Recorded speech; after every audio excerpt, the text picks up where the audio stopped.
All right, YouTubers, what is going on? It is your boy, Deluxe Man, and we are live, ladies and gentlemen, for a new WWE RAW review. We are going to talk about the January 11th edition of Monday Night Raw, the second Raw for the year of 2006. We are on the road to WrestleMania 32. We have a lot to discuss, not in particular from this episode, but in terms of what's to come because of what we saw tonight on Monday Night Raw. So down below in the comment section, give me your thoughts about Monday Night Raw. Did you enjoy it? Did you think it was meh?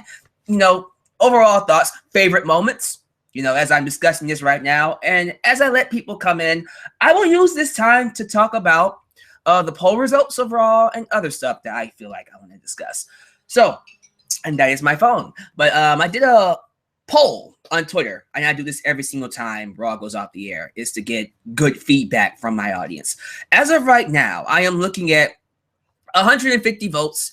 And out of those votes, 65% say Raw was not good. They're giving Raw a thumbs down. And 35% say it was. As for me, it was average. It was all right. Wasn't terrible, wasn't great, wasn't anything noteworthy. It was just there. We had some good moments. I think the last hour of Raw surprisingly was the best part of the show. I think Raw has had a history of terrible third hours, good first hours, or good first or second hours, and then the third hour is kind of lackluster. Like 1/3 of the show was usually good, and then the rest is just blah. Tonight, the exact same thing was the case. First 2 hours were pretty forgettable. I don't even remember what happened the first 2 hours. Luckily, I have a script. But the last hour was actually good. There were a lot of good things to come from that last hour. And I think it brought it up to a C. It was a D. But that last hour really helped this show out in terms of the quality of it. So let's talk about a few things before we get into the Raw review. Let's talk about the newest inductee for the Hall of Fame. The first inductee for the class of 2016. Is the man they call Sting. Sting is going into the Hall of Fame this year. One of the best choices to go in. I think it was a long time coming. I'm happy for him. He deserves all accolades he can earn. Every accomplishment that he gets, he deserves because he has busted his ass more than anyone, or one of the only few people to bust his ass in this business, man. Has the respect of every wrestler, has the respect of every fan. Definitely Hall of Fame worthy. So happy that this man's going in. It's, a little too early to determine if he's going to be at WrestleMania, but it's getting close to that time where I'm just like, maybe he won't be on the show. I mean, he still needs to get his surgery done. We'll see what happens with him. I don't want to say that he's not going to show up. They kind of need him to show up for WrestleMania 32, but we'll see. What happens with Sting is what happens with him.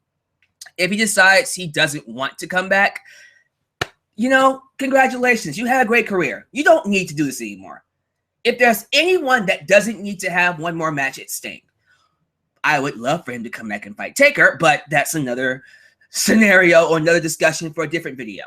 As of right now, Sting, Hall of Fame, awesome. I'm behind that. Long time coming. Other things to talk about. Let's talk about WWE's newest commentator. I did watch SmackDown a little bit. I didn't watch the entire episode. I watched like the last 30 minutes, which was pretty much the Dean Ambrose versus the Kevin Owens. The Dean Ambrose versus the Kevin Owens. Dean Ambrose versus Kevin Owens. And I gotta say, Mauro Ranallo. I think that's his name, right? Mauro Ranallo. If I say his name wrong, I apologize. But Mauro, he's a natural, man. He is excellent. He is completely gifted. He's a completely gifted commentator, and he is perfect for the WWE. So many elements that he has remind me of Jim Ross. Jim Ross, Joey Styles. He's just exactly the kind of commentator the WWE needs. And since we're doing heel Jerry the King Lawler alongside Morrow, I think it's just going to help him even more. It just works, you know. And you know what, man? If this is how it's going to be, if this is the kind of quality we're getting from this guy, he was excellent. He took an episode of SmackDown that people said was just average and made it feel so much fresher than it actually is. If that's the kind of commentary we're getting, that needs to be on Raw. It won't be because we need to have Cole and JBL sticking up the joint. I just don't get it, man. I'm sorry. Cole and JBL were awesome back in the day. They were. Okay? If Cole ever gets a Hall of Fame induction, sure. JBL, absolutely. Just now, they're doing more harm to the show than helping it. Okay? They need to really just be taken down to a SmackDown or do something else. Commentary is not for them anymore. When you have people like Rich Brennan and Byron Saxton and Corey Graves, now Mauro Ranallo. Hopefully I'm saying his name right. I'm probably saying it all wrong, and you guys can let me know down below in the comment section. But Mauro and a heel Jerry King Lawler, which I'm happy he's gone back to his roots. That works. When you got this good commentary team or possibilities for a good commentary team just hanging there, why are we still dealing with these assholes? Can we just be rid of them? Because they really don't care anymore. Cole and JBL just don't care, and they need to be done. Give them something else to do. I don't know what it is, just something, please. So, with that said, let's talk about Raw. This was WWE Raw's 23rd birthday. You know, this is their 23rd year being on the air. Congratulations to them. And they were live in New Orleans, the home for WrestleMania 30. This crowd was absolutely dull. This crowd was, oh my God. Look, I get it, okay? WWE doesn't do a very good job of getting their audience invested into their shows. They don't. Raw being 3 hours doesn't help the case. It's too long. The crowd gets worn out. And by the time the show ends, they're ready to go. I get it. I understand. I'm not blaming the audience for this. But there is a side of me that thinks, if you're going to pay all that money to go to the show, at least try to get invested. Some of you might say, well, it was just an all-kids crowd. Maybe it was just a crowd filled with kids and the parents who don't really want to be there. That might be the case, but there has to be a point where it's just like, listen, if I'm just going to sit on my ass and not do anything, why even go? I do that right now for free at home. The experience being there is supposed to come with the idea that you're going to be a part of the show, be a part of something, be a part of the experience. Cheer for the good guys, boo the bad guys, or just do something. If you're going to be a smart crowd and, hijack the show, that's great. That works too. I don't care. It's just do something when you have the opportunity to go to an event. Don't just sit on your hands. Again, I understand. The show tonight wasn't really all that great. There were moments where I don't blame the crowd for sitting on their hands.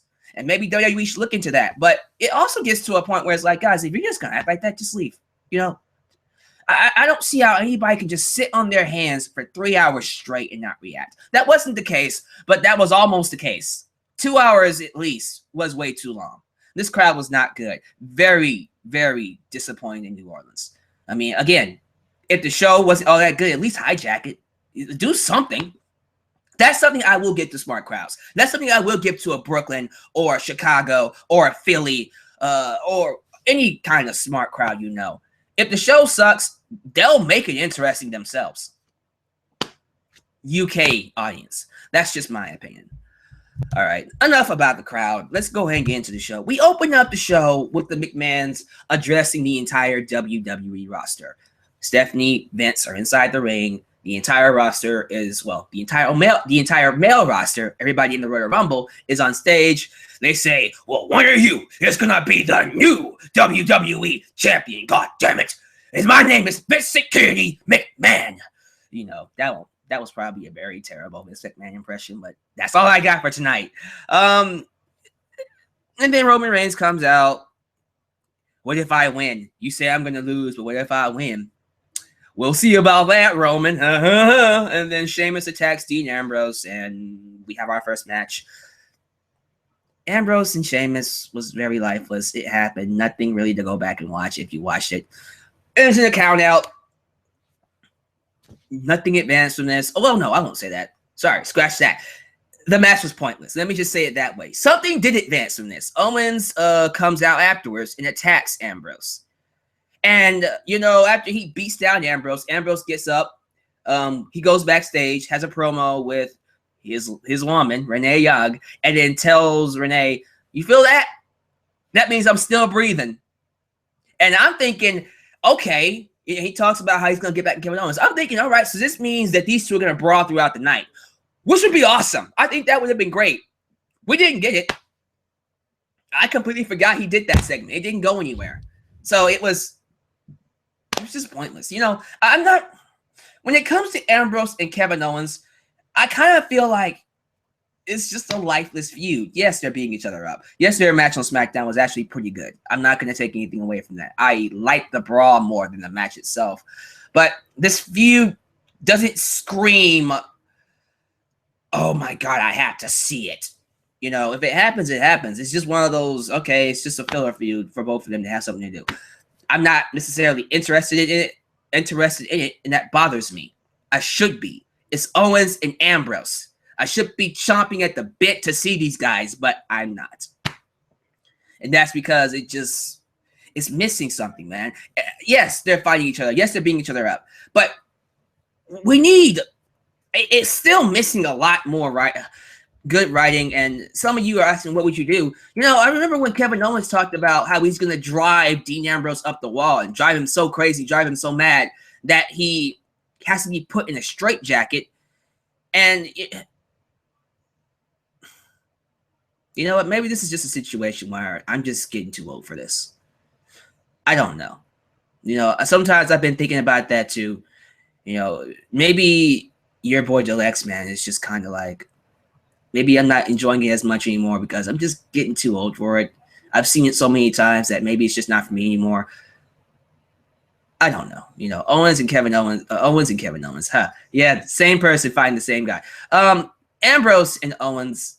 It's just not doing it for me. Maybe they should turn it up a notch. Maybe this feud, the kind of feud that I'm expecting out of this, just can't be done under a WWE umbrella. And maybe that's why I'm disappointed. Maybe the fact that I don't like it comes from the fact that I'm expecting, or I want something more hardcore, more violent out of these two. And the fact that I'm not getting it just disappoints me. Maybe that's what it is. And if that's the case, that's just on me. Maybe you guys are liking it. Let me know down below. Next up is Titus O'Neil versus Stardust. It was a match.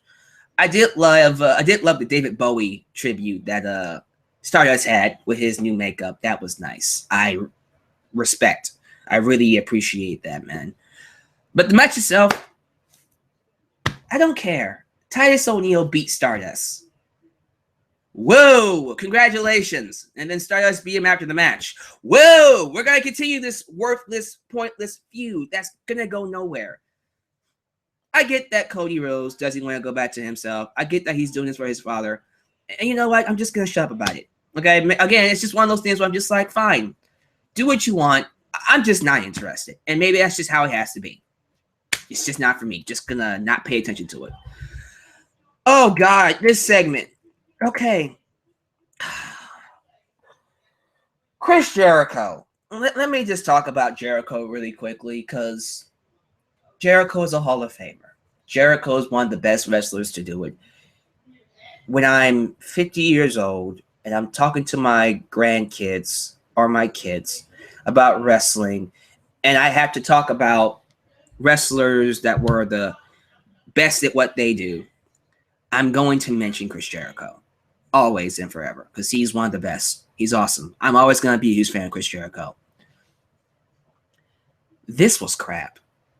This was rough. I, as a Jericho fan, could not sit through this.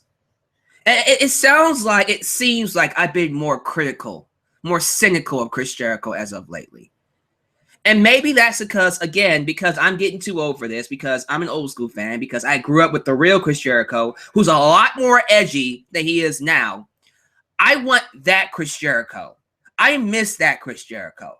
And instead of getting that Chris Jericho, I'm getting this watered down PG Chris Jericho talking about Rudy Tooty Booties. This is the same Chris Jericho that was talking about filthy, dirty, disgusting, bottom-feeding trash bag hoes that went toe-to-toe with The Rock. The same Chris Jericho that was talking about the gore and the whore. You know, it's just every segment back in the day, he was knocking it out of the park. But now it's like, who the hell are you? Like Kevin Owens and Dean Ambrose, or maybe the PG environment just doesn't work for them. The PG environment just doesn't work for Chris Jericho. He talks about how he's able to make it work. Maybe as a heel, but as a babyface,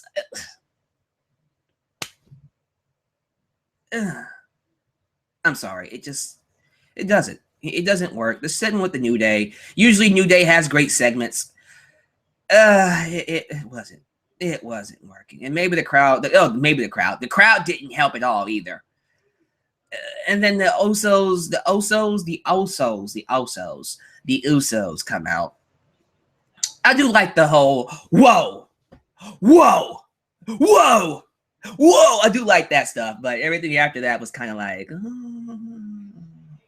can we roll this along, please? It doesn't work. It didn't work. Rudy Tooty Booty. Ugh. And then we move on to the tag match. We have the Usos versus the New Day for the umpteenth time. By the time they have their tag team championship match, I'm not going to care. I'm not. Because you've had these guys fight like 10,000 times already. It's probably been like 9 or 8, 10 times. I don't know. 8, 10, 9 times. But it feels like they fought each other like every single week. They probably, actually, I think they have fought each other every single week. I don't get a break from it. So now, when they actually have the match at the Royal Rumble, and they will, I promise you, I'm not going to care. I'm not. The idea is to make us want the match. The idea is to make the Usos, earn the match and have the champions avoid them. So when they actually do have the match, it feels special.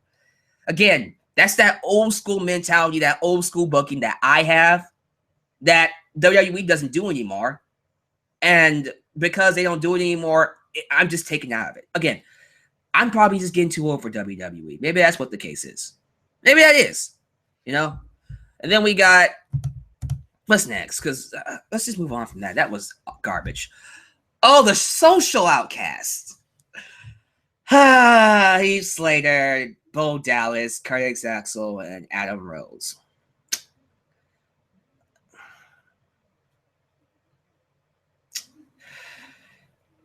Let me just say this. Again, I'm all for guys having the opportunity for TV time. And the concept of social outcasts, it's a good idea. It especially works with these four. It works with a guy like Curtis Axel, who is kind of weird, kind of thrown off with the whole Axelmania stuff, and doesn't get a lot of TV time. Well, first off, none of them get TV time, so that alone makes sense. It's the whole idea that alone we don't succeed, but together, hi, we're on TV. But the whole idea that they're all weirdos, they're all weird and kind of thrown off in their own way, and they've come together like this freaking joke of a tag team. It's supposed to be a joke. It's supposed to be a comedy act. We're not supposed to take them seriously. The concept is great. I think it works just fine. And so when I saw them go out there to fight the Wyatt family, I'm thinking these guys are going to get their asses kicked. They're going to get killed. This is going to work out just fine. I'm like, if this is what they are, like Santino Marella was in 2007, 2008, I think that's going to work. I think that's great. So they go out there. We have a 4-on-4 tag match. And I'm expecting the Wyatt family to just destroy them. Not even a minute into the match, Ryback comes out. And then he runs off. Well, yeah, he runs them off. He doesn't really beat them. Well, he does beat them up. He beats them up, and then they run off. That's what happened.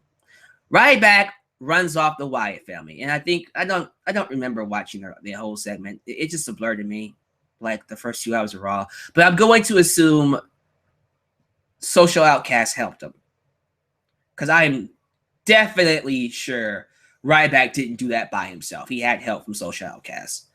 And so this jobber squad with Ryback was able to take down what is supposed to be the dominant faction of the WWE, which is the Wyatt family. Should I just give up? Should I just give up on Bray Wyatt ever being taken seriously?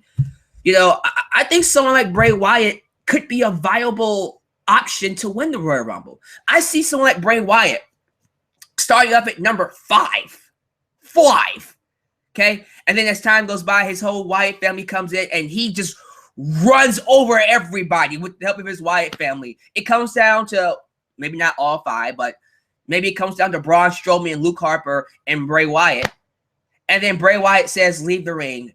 They both exit, and then Bray Wyatt walks out as the dominant heel champion. And to beat him, you have to go through the Wyatt family. You have to go through all the other ones just to get to Bray Wyatt. Meaning you have to go through Braun Strowman. I mean, it writes itself on how great Bray Wyatt can be as a heel character. It really does. But WWE doesn't care. You know who they care about? You know who they care about? Roman freaking Reigns. They're trying to put all their eggs into one basket again. And it doesn't work. Guys, you have to understand my frustration, okay? Again, I keep saying it. Me being an old school fan, I always go with what works. What worked back then and what still works now. Lucha Underground does it. NXT does it. NXT is a prime example of it. NXT is the better promotion. It's still WWE, but it's WWE done right. You know, build the heels up. Make them obstacles. Make the babyfaces chase them. And make us want to see the match. Make us want to get behind the faces and boo people like Bray Wyatt. But instead, I'm getting behind Bray Wyatt because he's the guy that has to overcome the obstacles. So if he does win the Royal Rumble, I'm going to cheer him. God, man. During this crucial time, you should be trying to build stars. This review is going in a totally different direction than where I want to take it. I apologize for that. Social Outcast is a good concept. It could work. It didn't work in this segment. It just made no sense, okay? They're supposed to be jokes. We're not supposed to take them seriously. I get it. I understand. So it's just the way they did with the way they booked the Wyatt family really ticked me off. It did. So we're going into the last hour, and I'm already like, just hurry up and get to Brock Lesnar already. Jesus Christ. Then we have Kalisto versus Alberto Del Rio for the United States Championship. I gotta say, this was good. This was classic underdog match. Classic underdog. You have Del Rio being the dominant champion in this case, but being the superior wrestler, clearly.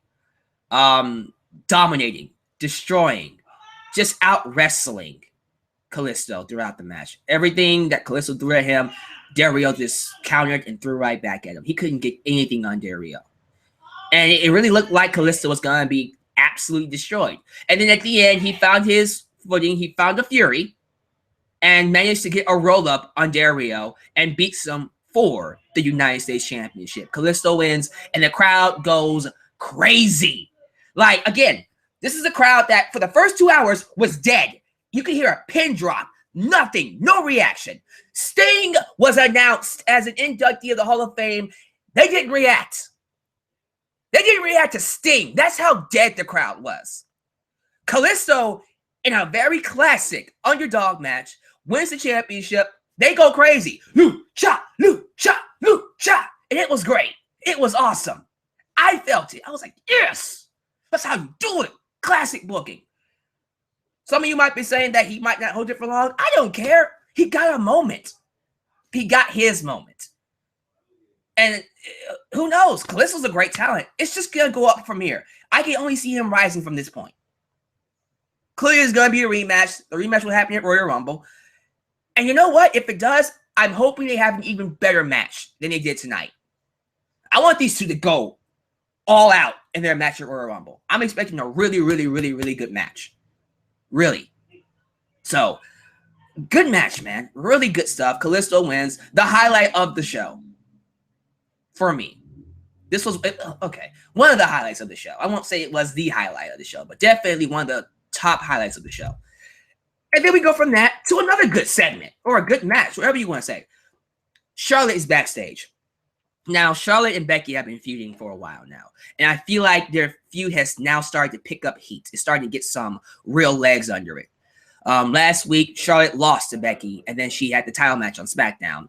And although Becky made her tap out, the referee didn't see it. Charlotte still ends up walking away with the championship. Just classic stuff. The heel avoids the champion, the challenger. She's the champion. The champion is the heel, but the champion avoids the challenger. But she really, really only proved that the challenger has her number.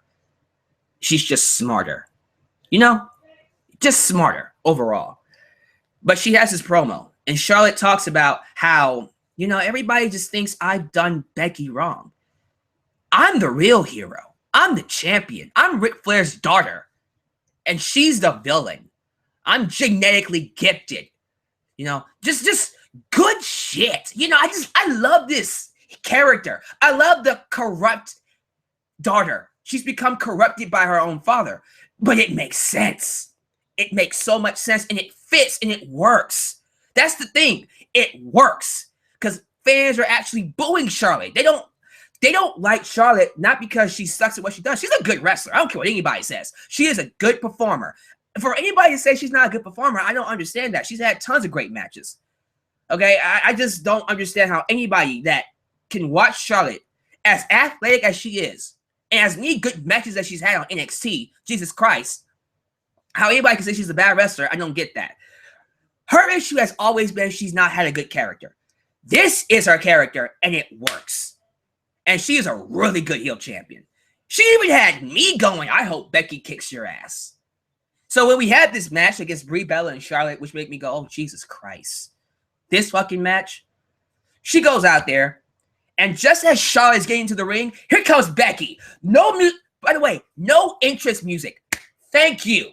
Made it a lot more surprising. She comes in and she just beats the fuck out of Charlotte. Just, the last kisser, man. Last kisser. The last kicker, you know. Just kicks her ass. And then Charlotte's just like, how dare you? How dare you? And then, you know, Becky is escorted backstage, restrained and by the referee. She goes backstage. Then you have Ric Flair get on the microphone, and I love this. Do you just see that? The champion got attacked. This match is off. She's not wrestling you. You know, and Charlotte is okay. She can walk. She didn't get beat up that much. Or she didn't get beat up so much to the point that she couldn't wrestle. But again, because she's corrected, because she's pretty much Ric Flair in female form, I don't have to do this. I don't need to wrestle. This is not how you treat your champion. I'm Charlotte Flair, goddammit. You know, it's just so good.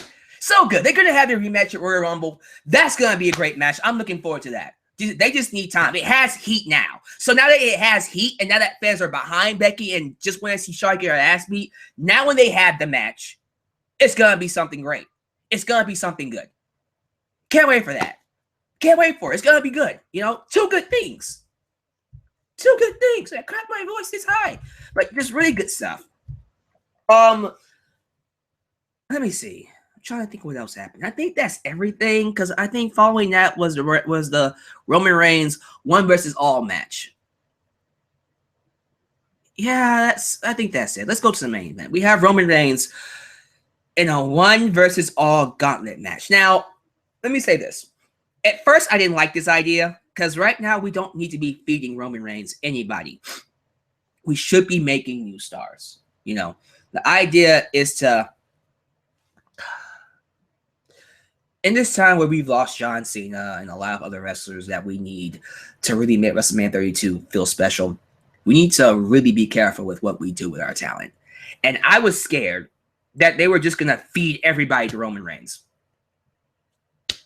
I'm glad they didn't do that. I'm actually happy that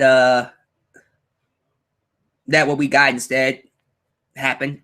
So throughout the night, they're talking about Brock Lesnar. They meet Paul Heyman backstage, and the question was Brock Lesnar going to enter the Royal Rumble? And Paul Heyman tried to negotiate with Vince McMahon and Stephanie that Brock Lesnar doesn't want to enter the Royal Rumble. Instead, he wants the shot. He wants the first shot at the guy who wins the Royal Rumble. And he fights him at WrestleMania. I thought that was actually hilarious. I was like, you know what? That's something they would do. At this point, Brock Lesnar means more than the championship. And he's not supposed to, but he does. So, Kevin Owens and Roman Reigns happen. And the match goes on until pretty much all hell breaks loose. And then everybody just enters the ring and starts beating up Roman Reigns. When this happens, I already knew Lesnar's going to come out. He's going to dominate everybody. He's going to lift Roman Reigns up. He's going to shake his hand. He's going to turn on him.